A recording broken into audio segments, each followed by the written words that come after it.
Bienvenidos a la segunda clase de Farmacología 1. Vamos a seguir viendo generalidades de la misma. En esta presentación, los contenidos que vamos a ver son los siguientes. Clasificación de los fármacos, receptores farmacológicos, su ubicación celular y el mecanismo de interacción, conceptos de fármaco agonista y antagonista y regulación de receptores. Los fármacos pueden ser clasificados de varias formas, según el orden de su estructura química, es decir, cómo están formados, el efecto principal que producen, su acción farmacológica o la enfermedad que curen. En la clasificación por estructura química podemos incluir diferentes categorías, como acetales, ácidos, alcoholes, aminas, aminoácidos, aminoéteres, compuestos de amonios, azoicos, ésteres, glicosidos, etc.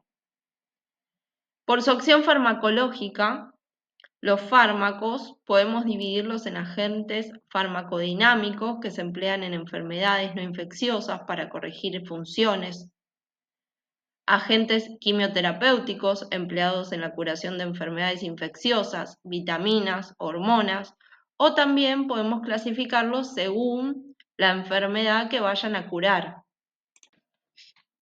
Ahora bien, hay un sistema de clasificación alternativa a los que describimos en las diapos anteriores, que ponen a los fármacos en 4 categorías funcionales distintas. La primera son las drogas utilizadas para combatir infecciones. La segunda son las drogas usadas para reemplazar incompetencias de sustancias en el cuerpo. Por ejemplo, esta categoría incluye el uso de hormonas, tales como la insulina, o, por ejemplo, en un caso de hipotiroidismo, ¿sí?, la levotiroxina. Drogas que cambian la regulación.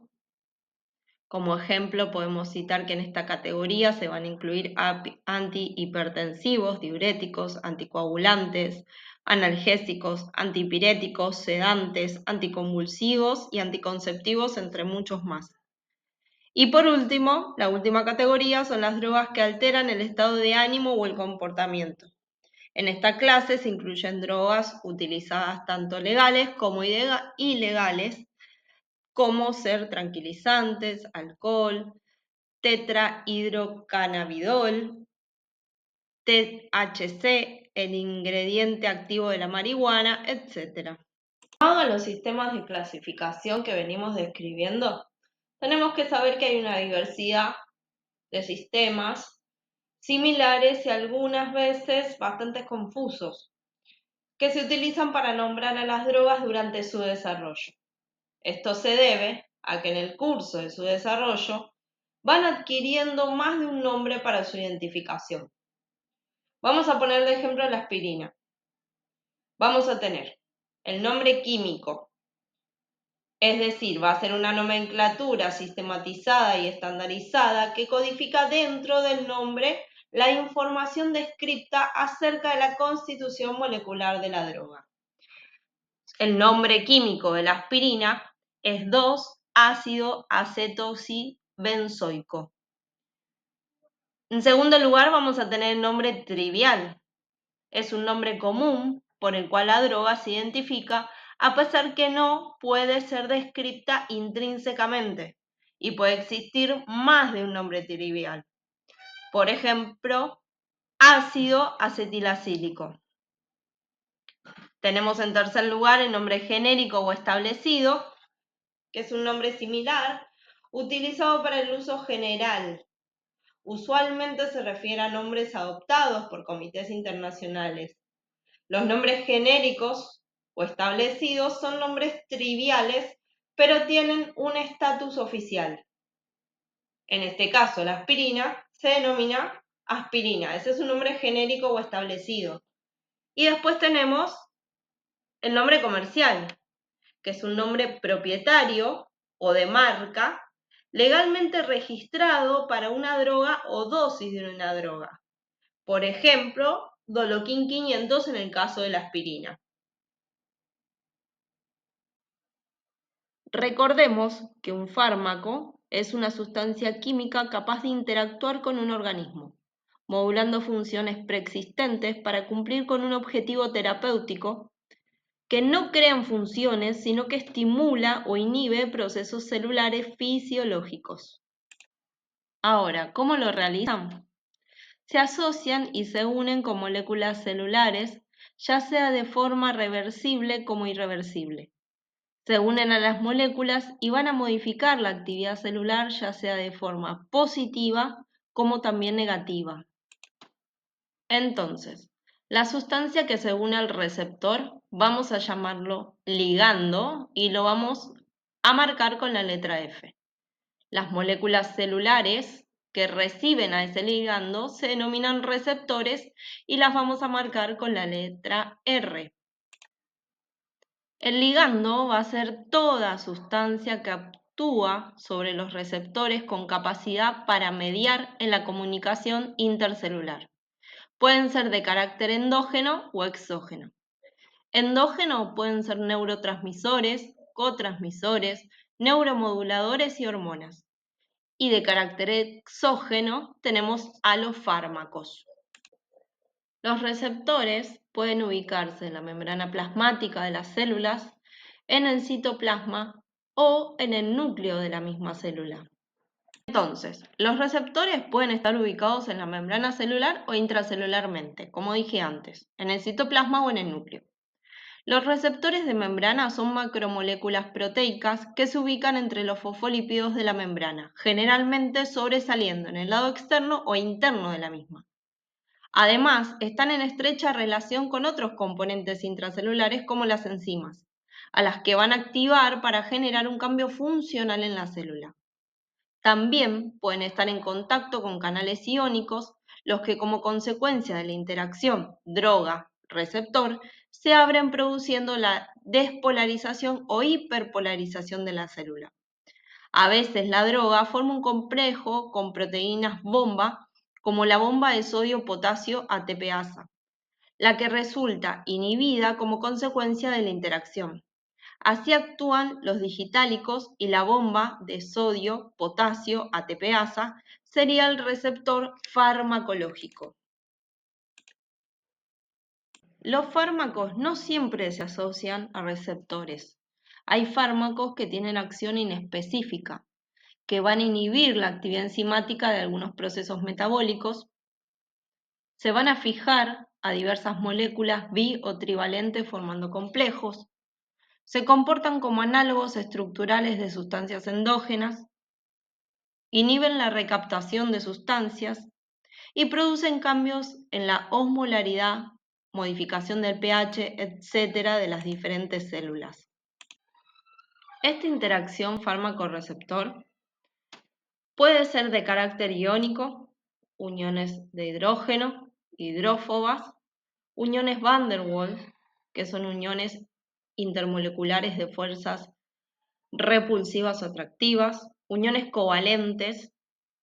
Todo esto va a dar una respuesta y un efecto biológico de esa interacción. Pero hay que tener en cuenta dos conceptos: afinidad y eficacia. Cuando el ligando se une al receptor, tenemos que hablar de afinidad, que es la capacidad que posee un fármaco para unirse a un receptor específico y formar el complejo fármaco-receptor, ligando-receptor, asociado a la concentración de ese fármaco. Una vez que se logró esa unión, vamos a estar hablando de eficacia, que es la capacidad de modificar procesos celulares y generar una respuesta biológica secundaria a la acción del fármaco. Está asociado a la intensidad que tenga ese fármaco para realizar esa respuesta. Ahora, cuando ese fármaco, ese ligando, se une al receptor, va a llevar a cabo una respuesta. Y esa respuesta puede ser agonista o antagonista. Y vamos a estar hablando de que ese fármaco es un fármaco agonista o un fármaco antagonista. El simple hecho de que un fármaco interactúe específicamente y con elevada afinidad con un receptor no va a ser motivo suficiente para que de dicha interacción surja una acción farmacológica. Para que esto ocurra, es preciso que el fármaco tenga el poder de modificar la molécula receptora en la forma necesaria para que desencadene un efecto. La capacidad del fármaco para modificar el receptor e iniciar una acción es lo que define su eficacia. El fármaco que presenta esta característica es denominado agonista y el que no la presenta, es decir, que se une al receptor pero no lo activa, es antagonista. Entonces, el fármaco agonista es aquel que posee afinidad y eficacia ante ese receptor y respuesta. El antagonista es el fármaco dotado de afinidad por ese receptor, pero no de eficacia a activarlo, ¿sí? A realizar una respuesta activa. El agonista parcial posee afinidad y cierta eficacia, y el agonista inverso tiene afinidad y eficacia, pero el efecto que produce es inverso al del agonista. Entonces, volvemos a lo mismo. Cuando el fármaco se une al receptor, vamos a hablar de afinidad para que se dé esta unión. Y ahí entran en juego los conceptos de eficacia y efectividad para realizar una respuesta. Entonces, los dos requisitos básicos de un receptor farmacológico son la afinidad elevada por su fármaco, con el que se fija aun cuando haya una concentración muy pequeña de ese fármaco, y la especificidad, gracias a la cual puede discriminar una molécula de otra, aun cuando sean muy parecidas. La especificidad con que un fármaco o ligando se une a su receptor permite analizar las características de su fijación mediante técnicas de marcaje radiactivo del ligando. De este modo se consigue detectar su localización en tejidos, células y estructuras subcelulares, cuantificar su densidad, precisar la afinidad entre fármaco y receptor, intentar su aislamiento, purificación y cristalización y analizar su estructura. La afinidad se debe a la formación de enlaces entre fármaco y receptor. El más frecuente es el iónico, pero puede reforzarse con otros enlaces, como dije antes, fuerzas de Van der Waals, puentes de hidrógeno o interacciones hidrófobas. Excepcionalmente se pueden formar enlaces covalentes que son los más firmes y que suelen originar interacciones irreversibles. De la interacción ligando-receptor revela la existencia de dos sitios de fijación para un mismo receptor, uno de alta afinidad y otro de baja afinidad, por los cuales el agonista y el antagonista pueden mostrar diferentes capacidades de fijación, lo que plantea la complejidad de la competencia entre ambos fármacos. Los agonistas reconocen de forma bastante selectiva los sitios de alta afinidad, que son los que están directamente implicados en la respuesta funcional, en tanto que los antagonistas tienden a ocupar ambas poblaciones de sitios, es decir, de alta afinidad y de baja afinidad. A modo de resumen, hablando de la interacción fármaco-receptor, es decir, fármaco ligando más el receptor, tenemos que tener en cuenta la afinidad, que es la capacidad que posee un fármaco para unirse a un receptor específico y formar el complejo fármaco-receptor, asociado a la concentración de ese fármaco. Estas interacciones pueden ser uniones iónicas, uniones hidrógeno, hidrófobas, Van der Waals y covalentes. Cuando esta unión se da y se forma el complejo fármaco-receptor, hablamos de eficacia, que es la capacidad de modificar los procesos celulares y generar una respuesta biológica secundaria a la acción del fármaco. Y está asociada a la intensidad que tenga esta unión para llevar a cabo esa respuesta. Aquí es donde nosotros ponemos los conceptos de especificidad y tiempo-resistencia de esa unión. Otros conceptos que vamos a sumar que están relacionados a los sitios de unión son la selectividad, es decir, la selectividad, la capacidad de diferenciar ese sitio de unión de un fármaco ligando con un receptor. Y el alosterismo. Dentro podemos hablar de receptores adrenérgicos como alfa y beta, alfa 1, alfa 2, beta 1 y beta 2.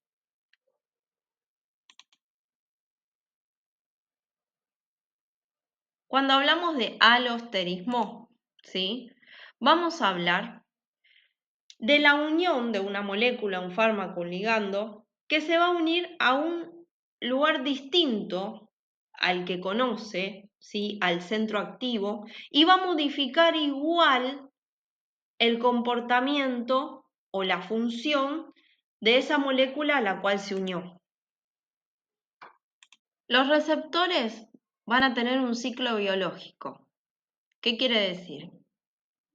Que va a tener un proceso de síntesis, de movimiento, recambio, desintegración. Va a sufrir modificaciones en el número de esos receptores, ¿sí? Upregulation o downregulation. Generar la respuesta de sensibilización o hipersensibilización.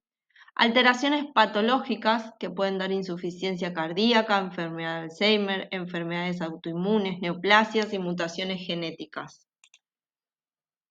En forma de resumen, vamos a decir que un agonista va a pelear a favor, un fármaco agonista va a pelear a favor, un ligando que se une a un receptor y lo activa, origina el efecto biológico celular.